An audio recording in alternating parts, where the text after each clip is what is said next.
Hello everyone, कैसे हैं आप सब। नई किताब खरीद लेते हैं ना, पुराना एडिशन हो गया है, अब नया एडिशन आ गया है, नया खरीद लेते हैं। एक्चुअली ये सवाल बहुत सारे पूछे जा रहे हैं। कुछ लोग ये भी करें कि सर पैसे तो नहीं है, नया एडिशन आ गया है, क्या करें।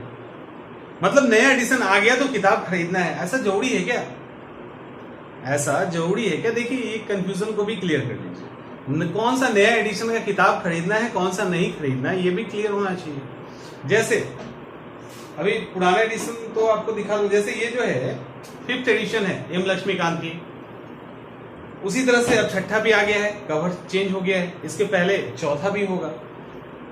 तो इसकी उसी तरह से बिपिन चंद्रा की जो किताब है उसका भी बहुत पहले, अगर आप लोग अब तो नहीं, आप लोग शायद बहुत कम आदमी जान पाएंगे, बहुत पहले जो था बहुत छोटा छोटा लिखा हुआ उनका किताब आता था। अब वो किताब मोटी हो गई है। पतली किताब आती थी, उसके अंदर जो फॉन्ट थे वो काफी छोटे थे, अब वो किताब मोटी हो गई है। उसी तरह से महेश बनवाल की किताब है, ज्योग्राफी की, अलग अलग किताब है। तो सवाल उठता है कि क्या नया एडिशन आते ही किताब नई बदल देनी, पुरानी हटा के नई ले लेनी चाहिए? तो इसका सवाल, इसका सीधा सीधा जवाब हाँ और ना में भी नहीं दिया जा सकता। देखिए, किताब जो होती है ना, मान लेते हैं सिंपल सी बात है कि हमारे पास ये किताब है या इसके पहले की कोई किताब है, मान लेते हैं। ध्यान रखना, जब आप किताब पढ़ते हैं, आप लोग को मैं क्या बताऊं, मतलब आप लोग में से बहुत लोगों का एक्सपीरियंस ऐसा नहीं होगा। मतलब बहुत सारे ऐसे स्टूडेंट हैं जो लगातार अच्छे से एग्जाम निकाल रहे हैं, काफी अच्छा कमांड है, उनके पास पुरानी किताबें हैं। बहुत सारी ऐसी किताबें होंगी जिसका एक एक पेज फटा होगा और वो किताब मार्केट में 50-60 रुपए में मिलता है, लेकिन फिर भी वो नया नहीं खरीद के वही किताब रखते हैं। वो क्यों रखते हैं? तो आप जब पढ़ाई करते हैं तो जो किताब पढ़ते हो उसको अंडरलाइन करते हैं, लाल से, पीला से, हरा, काला, अपने अकॉर्डिंग, कौन याद है, कौन कम याद है, कौन ज्यादा इंपॉर्टेंस रखता है, ये सारी चीजें। जब नई एडिशन किसी किताब की आती है तो डिपेंड करता है आपका सब्जेक्ट क्या है। क्या वो किताब हिस्ट्री की है, क्या वो किताब ज्योग्राफी की है, क्या ये किताब पॉलिटी की है, इकोनॉमिक्स की है, किसकी है। सवाल उठता है, अगर ये किताब हिस्ट्री की है, ज्योग्राफी की है, साइंस की है, पॉलिटी की है, तो यहाँ पे एकदम ही से इस साल मैंने कोई और एडिशन खरीदा, अगले साल कोई और आ गया, उसके ठीक अगले साल कोई और आ गया, तो 4-5 साल तक उसको एडिशन नया आ भी गया तो जरूरत नहीं है खरीदने की आपको, क्योंकि छोटे छोटे चेंजेस, कुछ ऐसे कंटेंट है जो डाल दिए कि हो सकता है मिसिंग हो। तो आप चूंकि अपने पुराने किताब को इतना ज्यादा पढ़ चुके हैं, इतना ज्यादा फेमिलियर है कि उसके एक एक पेज आपको याद है, और अगर नई किताब में कुछ कंटेंट बढ़ा दिया गया तो आपका पूरा पेज भी इधर उधर हो जाएगा और फिर से आपको अंडरलाइन करना पड़ेगा, आपको रिवीजन करने में दिक्कत होगी। तो हिस्ट्री, ज्योग्राफी, पॉलिटी, इन सब की जो किताब है वो अगर आपको चेंज भी करना है, रिप्लेस भी करना है, तो 4-5 साल के बाद कीजिए, 2-4 एडिशन आ जाए उसके बाद कीजिए। जरूरी नहीं कि तुरंत एडिशन को बदल देना है।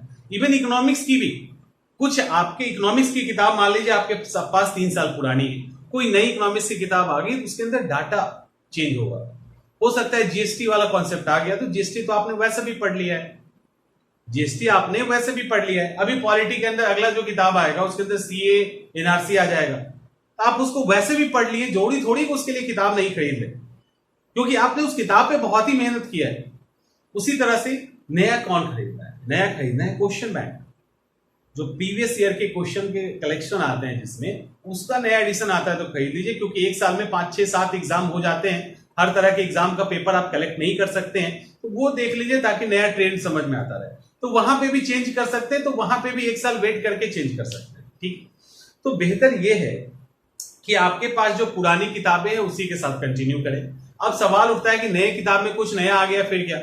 तो नया किताब में कुछ नया आ गया, आपके कोई दोस्त खरीद रहे हैं या कहीं पे पीडीएफ में मिल रहा है, तो उसको उठा के उसके साथ रख लीजिए, ठीक है। टॉपिक देख लीजिए क्या नया ऐड हुआ है, दुकान पे जाइए, खोल के देखिए टॉपिक की क्या ऐड हुआ है, उस टॉपिक से रिलेटेड कंटेंट तैयार करके रख लीजिए। लेकिन पुरानी किताब बहुत ही कीमती होती है, इस बात को समझिए, और इस बात को वो लोग नहीं समझेंगे जो मेहनत उस किताब पे नहीं की है। अगर आपने मेहनत किया है, लाल कला पीला पेन चलाया है, कुछ पॉइंट्स नोट किए हैं, तो आप उस किताब को बिल्कुल भी बदले नहीं। अगर आपने नया किताब खरीद भी लिया है तो तैयारी उसी पुराने किताब पे कीजिए, नया का जो एक्स्ट्रा पार्ट है वो लीजिए। तो किताब तुरंत 1-2 साल 3 साल में बदलने की जरूरत नहीं है, एक लंबा पीरियड हो जाए 4-5 साल का, उसके बाद किताब बदल दीजिए, अदरवाइज इधर उधर से फोटोकॉपी या कुछ पॉइंट्स नोट करके आप अपना काम चला दीजिए।